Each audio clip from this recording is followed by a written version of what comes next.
오늘 하나님께서 우리에게 주신 말씀은 누가복음 19장 28절에서 40절까지 교도하겠습니다.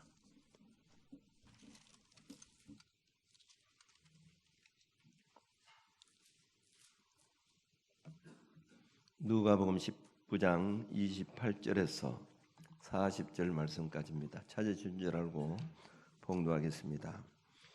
예수께서 이 말씀을 하시고 예루살렘을 향하여 앞서서 가시더라. 감람원이라 불리는 산 쪽에 있는 벳바게와 베다니에 가까이 가셨을 때에 제자 중 둘을 보내시며 이르시되 너희는 맞은편 마을로 가라. 거리로 들어가면 아직 아무도 타보지 않은 나귀 새끼가 메어 있는 것을 보리니 풀어 끌고 오라. 만일 누가 너희에게 어찌하여 푸느냐 묻거든 말하기를 주가 서시겠다 하라 하시매 보내심을 받은 자들이 가서 그 말씀하신 대로 만난지라. 나귀 새끼를 풀 때에 그 임자들이 이르되 어찌하여 나귀 새끼를 푸느냐 대답하되 주께서 서시겠다 하고 그것을 예수께로 끌고 와서 자기들의 겉옷을 나귀 새끼 위에 걸쳐놓고 예수를 태우니 가실 때 그들이 자기의 겉옷을 길에 펴더라. 이미 감람산 내리막길에 가까이 오심에 제자의 온 무리가 자기들이 본 바 모든 등한 일로 인하여 기뻐하며 큰 소리로 하나님을 찬양하여 이르되 찬송하리로다. 주의 이름으로 오시는 왕이여 하늘에는 평화요 가장 높은 곳에는 영광이로다 하니 무리 중 어떤 바리새인들이 말하되 선생이여 당신의 제자들을 책망하소서 하거늘 대답하여 이르되 내가 너희에게 말하노니 만일 이 사람들이 침묵하면 돌들이 소리 지르리라 하시니라. 아멘. 이 말씀을 통해 선해 주실 줄로 믿습니다. 찬양대 찬양 읽겠습니다.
좌우 앞뒤로 인사하겠습니다. 성령님 우리와 함께 하십니다.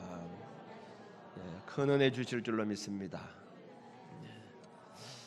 어리석은 사람과 지혜로운 사람의 차이는, 어리석은 사람은 아무리 자기가 잘못해도 또 그다음 어떤 피해를 보아도 내가 무엇 때문에 잘못했는지, 무엇 때문에 내가 피해를 보았는지 깨닫지를 못한다는 겁니다.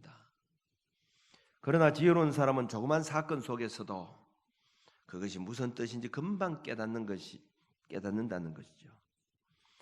아마 신구약 성경 가운데서 가장 미련한 사람이라고 하면 애굽의 바로왕이 아닌가 그렇게 생각해 봅니다. 이스라엘 백성들을 출애굽하도록 하나님께서 10가지 재앙을 내렸음에도 불구하고 깨닫지 못했잖아요. 그래서 결국은 왕자 첫 아들이 다 죽고 난 다음에 그때야 비로소 깨닫고는 이스라엘 백성들을 돌려보내기는 했습니다마는 그래도 완전히 깨닫지 못하고 끝까지 추격하다가 홍해 바다까지 와서 끝장이 나고 말았죠. 참 얼마나 어리석고 미련한가 하는 걸 우리가 알 수가 있습니다. 아무리 매를 맞아도 깨닫지 못하는 사람은 어리석고 미련한 사람입니다. 사울은 미련해서 자기 잘못을 사무엘 선지자를 통해서 몇 번이나 책망을 했지만은 선지자의 말을 듣지 않고 회개하지 않음으로 말미암아 결국 하나님께 버림을 받았는데, 다윗은 우리아의 아내를 통해서 간음죄를 지음으로 인해서 나단 선지자의 책망을 듣고 난 다음에 바로 그 자리에 잘못을 깨닫게 되었고, 그리고는 회개함으로 그렇게 큰 죄를 지었음에도 불구하고 하나님께 인정받는 그런 사람이 되었습니다. 하나님은 우리에게 이 자연 만물을 통해서도 많이 깨닫게 해주시고 우리에게 교훈해 주고 있다는 것이죠. 무화과나무 비유 가운데 보면 마태복음 24장 32절에 무화과나무의 비유를 배우라. 그 가지가 연하여지고 잎사귀를 내면 여름이 가까운 줄을 안다. 이렇게 했습니다. 무화과나무 비유를 배우라는 겁니다. 교훈을 알아야 된다는 거죠. 무화과나무가 가지가 연하여지고 잎사귀를 내면 여름이 가까웠구나 하는 것처럼 아는 것처럼 이스라엘 백성들의 동태를 살펴보면서 이 시대적인 징조를 깨달아라는 겁니다. 교훈을 알아라는 거죠. 이 무화과나무의 교훈만이 아닙니다. 예수님께서 참새를 통해서도 주시는 교훈이 있고 들의 백합화를 통해서도 우리에게 주시는 교훈이 있습니다. 참새 2마리가 한 아소리에 팔리지 않느냐? 그러나 그것도 하나님이 먹이시고 입히신다는 거죠. 이 백합화도 하나님이 다 입히신다는 거죠. 하나님께서 이런 것을 자연 만물을 통해서도 우리를 버리시지 않고 지켜주신다는 겁니다. 나귀를 통해서도 주시는 교훈이 있습니다. 오늘 예수님께서 나귀를 타시고 예루살렘에 입성하신 종려주일입니다. 우리나라에는 잘 보기가 드뭅니다만은 예루살렘에 가면 이 종려나무들이 많이 볼 수 있는데, 특별히 이 여리고라고 하는 곳을 가게 되면 거기에는 종려나무들이 많이 있기 때문에 종려의 돛이라 그렇게 말하기도 합니다. 예수님께서 예루살렘에 입성하시면서 어린 나귀를 타시고 들어가셨는데 수많은 사람들이 종려나무를 가지를 들고 호산나 호산나 하면서 예수를 맞이했습니다. 메시아가 나귀를 타고 입성하게 될 것은 이미 구약 스가랴서 9장 9절에 예언해 놓았습니다. 시온에 따라 크게 기뻐할지어다.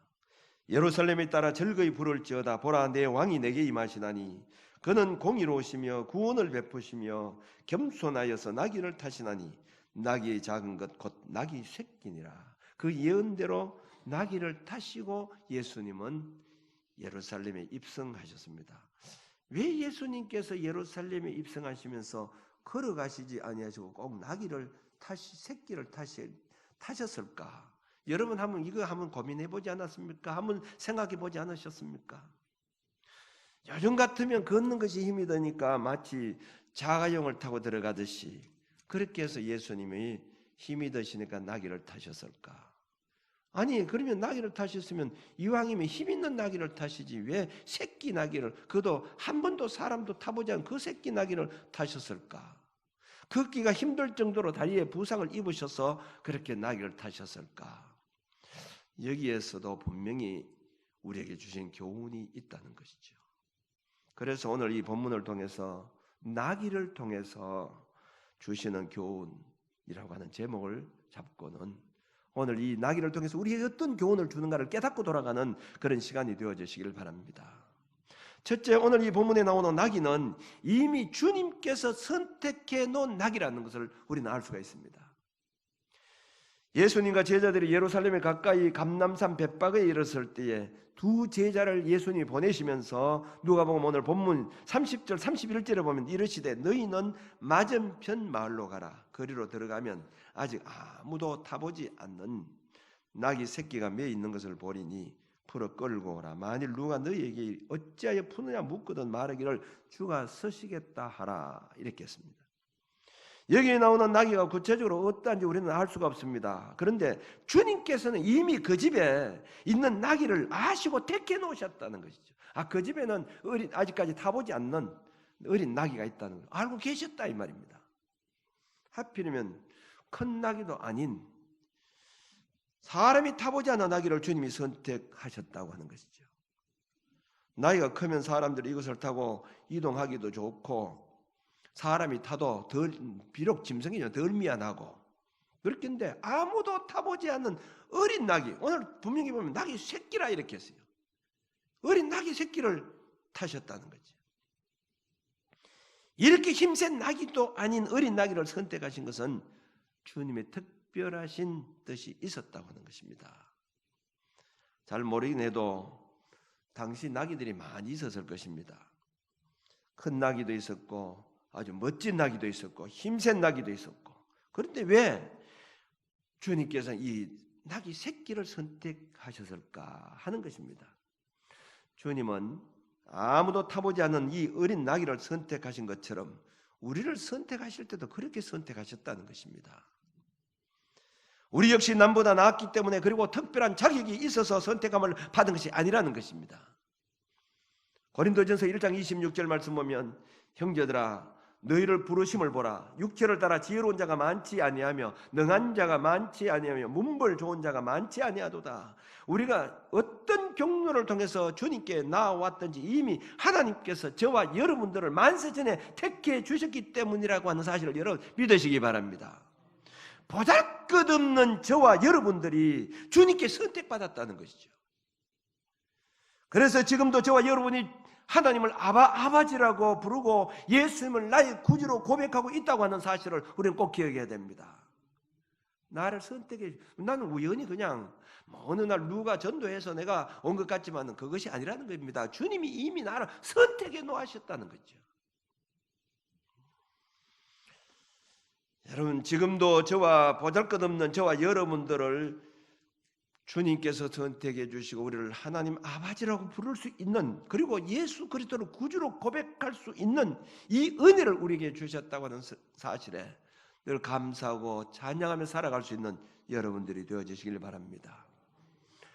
찬송가 우리 597장에 보면 지극한 건네 내게 넘쳐 날 불러주시니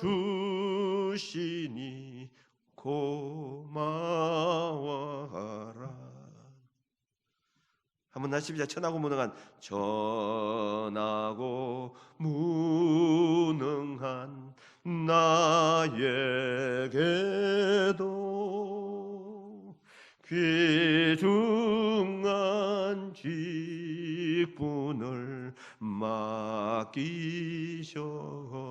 건네 고맙고 건네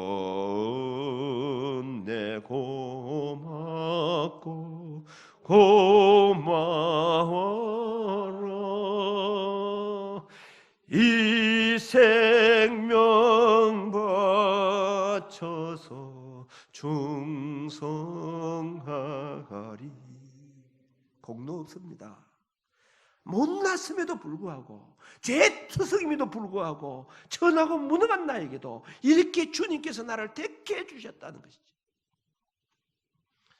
여러분, 우리를 찾아주셨다고 하는 것에 대해서 항상 감사하면서 살아갈 수 있는 저와 여러분들이 되어주시길 바랍니다. 두 번째, 주님이 타신 나귀에게 고통이 있었다는 겁니다. 한 번도 타보지 않은 나귀를 주님이 타셨습니다. 그것도 새끼 나귀입니다. 사람을 태운 경험이 없는 나귀가 아닙니까? 한 번도 사람이라고는 태워보지 않았는데 처음 무거운 사람을 태워서니 말은 하지 못했지만 얼마나 힘이 들었겠습니까? 힘이 든다고 뿌리치고 도망쳐버리면 고통이 없을 것입니다. 그런데 나귀는 도망치지 않고 주님을 태우고는 예루살렘으로 들어가게 되었습니다. 벳바게에서 예루살렘에 들어가려고 하면 반드시 이 감람산을 지나서 또 기드론 골짜기가 있습니다. 기드론 골짜기를 지나서 오라목길을 올라서 예루살렘 성에 들어가게 되는 겁니다. 주님을 태우고 예루살렘으로 가는 이 나귀의 모습에서 오늘 우리들의 모습을 볼 수 있어야 된다는 겁니다. 하나님이 나를 선택해 주셨습니다. 하나님이 자녀로 선택해 주셨습니다. 나를 선택함으로 인해서 우리의 길에는 이제 평탄하고 좋은 길만 펼쳐질 것이라고 생각하지만은 오히려 주님을 믿는다는 것 때문에 어려움을 당하고 아픔을 당하고 고통이 따른다는 것을 우리는 알아야 된다는 것이죠. 선택받았다고 해서 육신적으로 뭔가 복이 온다거나 특별한 은혜가 주어지지 않는다는 겁니다. 우리가 주님께 선택받았다고 하니까 야, 특별한 은혜가 있구나, 어떤 특별한 은혜 복을 주시겠구나 이렇게 생각할 수 있다는 거죠. 그래서 처음 예수 믿는 사람들이 실망할 때가 많이 있습니다. 예수 믿으면 갑작스럽게 부자가 되고 사업도 잘 되고 모든 게 잘 될 줄로 이렇게 하는데 와봐도 그렇지 않더라는 거죠. 더 힘들더라는 겁니다. 예수 믿는 게 너무 힘들더라는 거죠. 그런데 이 나귀가 고통에서 벗어나려고 하면 주님을 뿌리치고 가면 되는 거예요. 고통이 있을 수가 없습니다. 주님을 등에 진 것 때문에 고통이 있다는 것이죠. 디모데후서 4장 10절에 보면 대만은 이 세상을 사랑하여 나를 버리고 데살로니가로 갔고 그레스에게는 갈라디아로, 디도는 달마디아로 갔고 이렇게 되는데 왜 데마가 바울을 버리고 갔을까요? 바울을 따르는 길이 힘들고 어렵기 때문이라는 겁니다. 당자가 아버지에게 분깃을 받아가지고 먼 나라로 간 이유가 무엇 때문입니까? 아버지 집에 있는 것이 고통이라고 생각했기 때문에 그는 고통 없는 자유스러운 몸으로 떠나려고 그렇게 했던 것입니다. 우리 예수님을 믿는 자의 고통이 바로 여기 있다는 겁니다. 주님을 떠나면 편히 살 수 있는 길도 주님 때문에 힘들고 어려움이 있어도 감수해야 된다는 겁니다. 나를 따르고자 하면 자기 십자가를 지고 나를 좇을 것이니라. 이 말은 고통이 있다는 말씀이죠. 아니 주님을 위한 일이라면 어떤 고통도 받을 각오를 해야 된다는 겁니다. 그것이 주님과 동행하는 자의 자세입니다. 여러분 교회를 보면 여러 부류의 사람들이 많이 있습니다. 어떤 분들은 와서 평생 신앙생활에도 별로 큰 어려움 없이 신앙생활 그냥 하는 사람들이 있고 또 어떤 분들은 남들이 하나도 맡지 않는 일을 몇 개나 맡아서 그저 수고하고 일하는 사람들이 있습니다. 여러분 교사로 수고하는 우리 아동부 교사나 중고등부 교사, 이 교사로 수고하는 분들도 봐도 이분들은 남보다 일찍 나와야 됩니다. 최소한 8시 반 정도, 다른 사람들은 11시에 와야 되는데 11시 전에 오면 되는데 이분들은 8시 반이나 9시 전에 애들 때문에 그렇게 먼저 나와야 됩니다. 교사하지 않겠다고 하면 이렇게 일찍 나올 필요가 없죠. 구역장이나 구원찰들을 보면요, 남들은 주일날 또 겨우 나오는데 이 사람은 금요일날 또 나와야 됩니다. 9시 반 때 구원차례 때 또 나와야 되지요.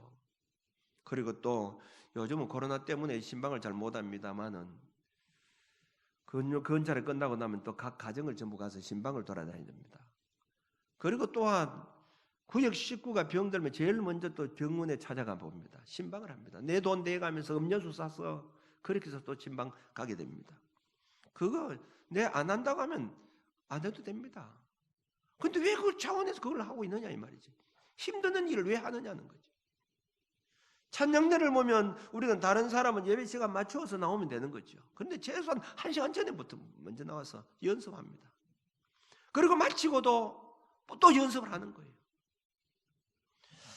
요즘 1:1 제자 양육자들이나 동반자들을 보면 이들은 남들이 하지 않는 힘든 일을 많이 합니다. 왜냐하면 일주일에 1시간 이상은 이 두 사람끼리 또 만납니다. 만나고 또 교육을 합니다. 그리고 또 주일날 오면 지금도 아마 여러분들이 설교 말씀을 주일날 되면 설교 말씀 또 다 적습니다. 제가 이 설교한 것을 전부 프리노트를 해서 요점 정리를 해서 또 주일날 오후에 다 제출합니다.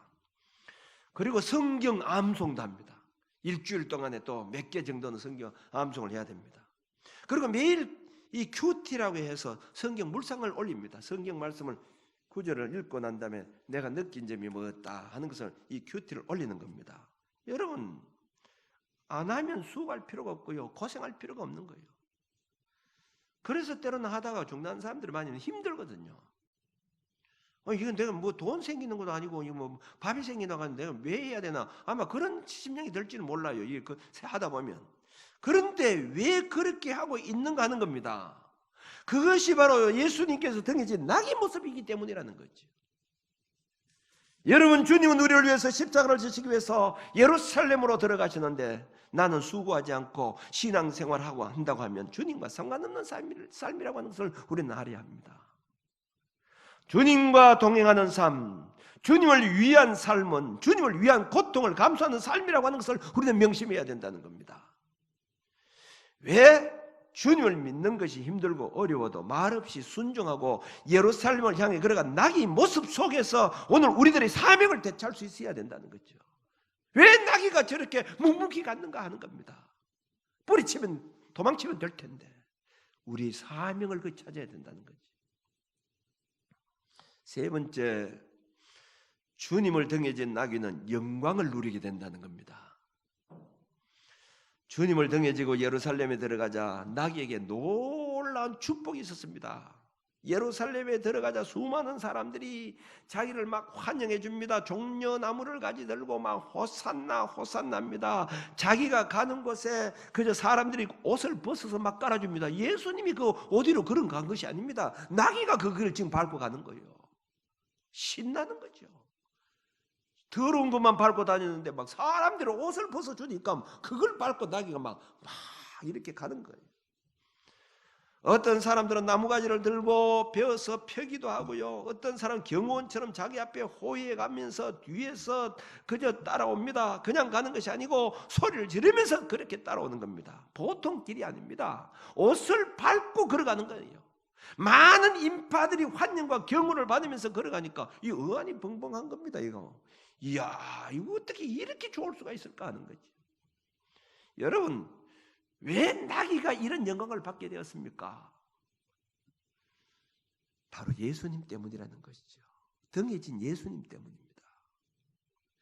비록 약한 체구지만은 주님을 태우고 가니까 주님 때문에 영광이 주어지더라는 거예요. 주님을 등에 모시고 묵묵히 차고 가라니 고통만 있는 것이 아니라 상상할 수 없는 영광의 순간이 오더라는 겁니다. 사랑하는 성도 여러분, 우리도 주님만 모시고 가면, 아니 주님 때문에 어떤 어려움이나 고통을 받게 되면, 그리고 그것으로 끝나버린다고 하면 주님을 위해서 고난을 받을 필요가 어디 있겠습니까? 그러나 주님을 위해서 어떤 고난이나 고통을 받게 되면 반드시 그 이상의 영광스러운 순간이 온다는 것을 여러분 꼭 믿으시기 바랍니다. 그것 없으면요, 여러분 고생할 필요 없습니다. 수고할 필요가 없어요. 주일날 일찍 오는 이유가 무엇 때문에 와요? 아무 쓸데없이 아무 이익도 없다고 하면 무엇 때문에 오겠어요? 물론 주님께서 나에게 오늘까지 베풀어 주신 은혜도 있지만은,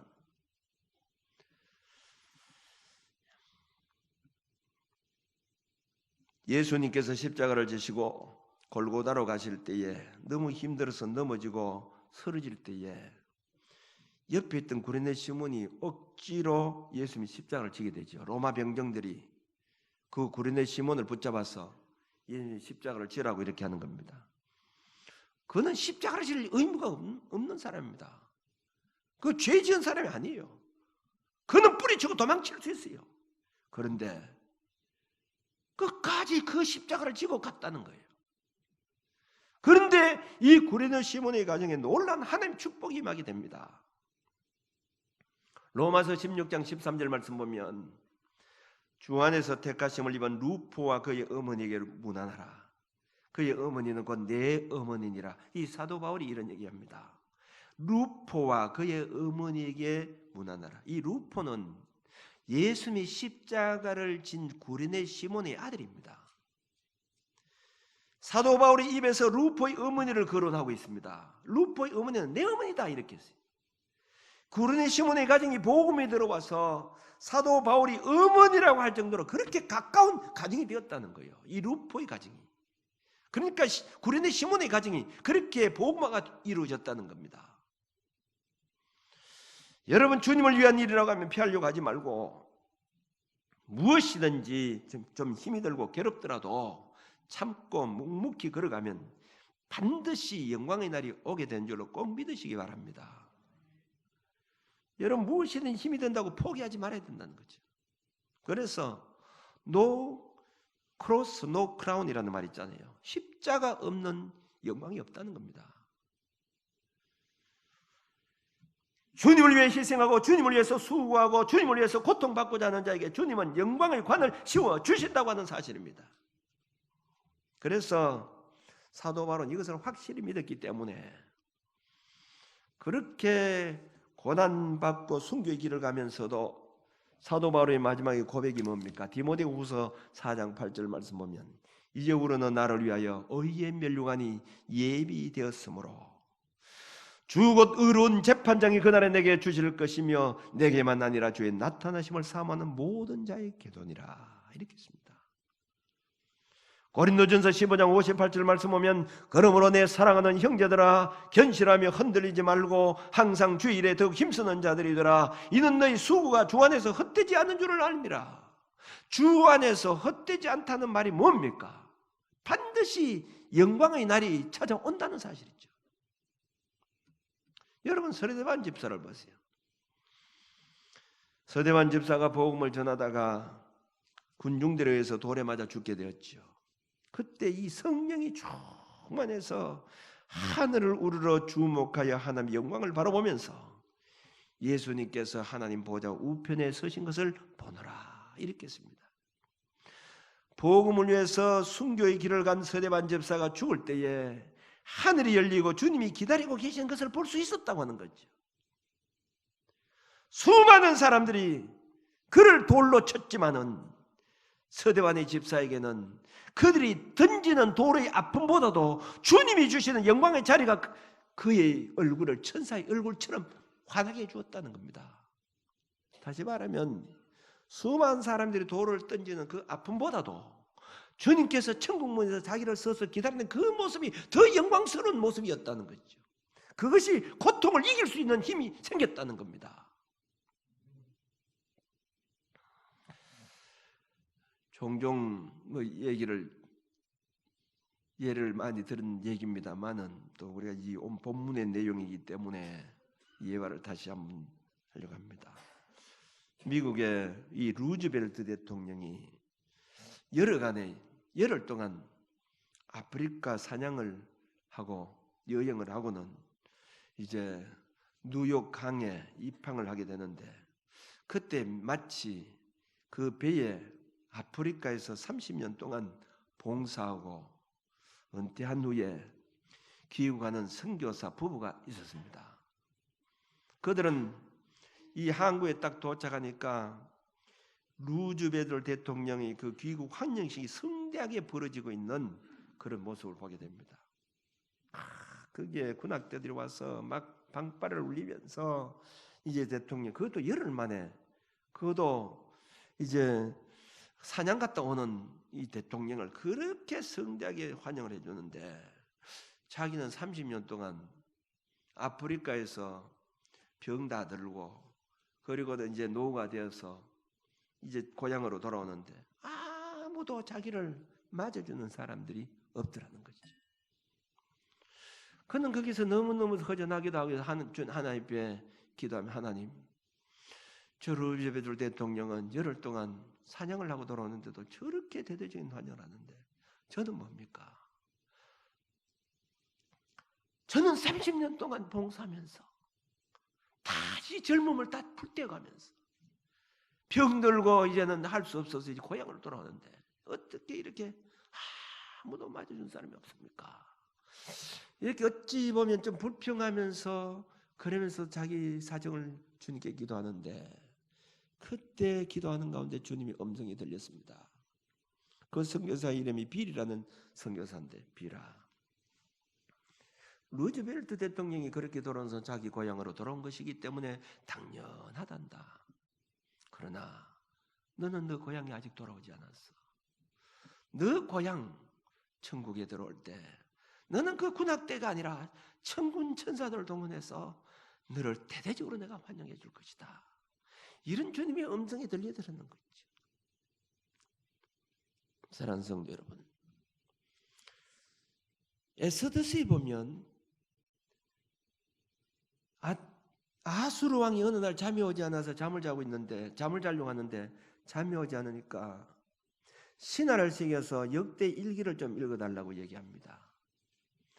역대 일기를 읽는 가운데 이런 기사가 있었습니다. 어느 날 어느 시에 모르드게라고 하는 사람이 이 아수르 왕을 암살하려고 하는 두 사람이 있었는데 그 암살하려고 했는 그 사람을 고발을 해서 왕이 생명을 구하게 되어졌다 하는 기사가 있는 거예요.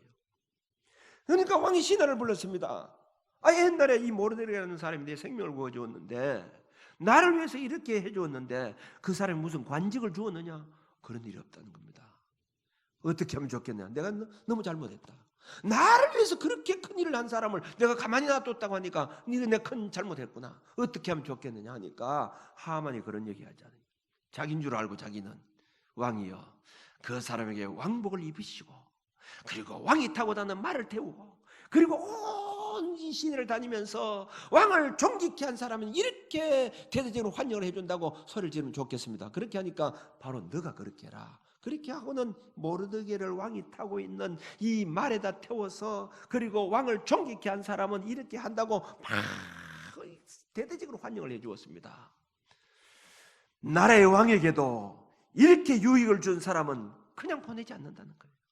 전지전능하신 하나님을 위해서. 오늘 여기 보세요. 이 나귀의 교훈을 우리가 올바로 알아야 된다는 거죠. 사람이 타보지 않는 나귀지만 주님 앞에 선택받은 나귀가 된 것처럼 오늘 저와 여러분들은 비록 부족하고 보잘것없지만 모두 주님께 선택받은 자라는 것을 첫째는 감사하시기 바랍니다. 선택받은 자라고 해서 절대로 행복한 것이 아니라는 거죠. 때로는 힘든 일이 있습니다. 비단길이 펼쳐진 것이 아니라 등에 진 나귀처럼 힘들고 고난이 따라올 때가 있다는 겁니다. 주님 때문에 차라리 교회를 그만뒀으면 좋겠고 교회를 그만뒀으면 좋겠고 직분도 다 그만두고 싶은 그런 마음이 들 때도 있다는 겁니다. 그러나 힘든다고 뿌리치면 그 사람에게는 부활의 영광과 주님 때문에 오는 영광을 얻을 수 없다고 하는 것을 알아야 됩니다. 오늘 종료주일을 맞이해서 나귀를 타시고 예루살렘에 들어가시는 주님의 모습을 보면서 나는 주님의 등에 진 나귀와 같은 존재임을 깨닫고 나귀를 통해서 주시는 이 교훈을 바로 알고 날마다 살아갈 수 있는 저와 여러분들이 되어지시길 바랍니다. 기도드리겠습니다.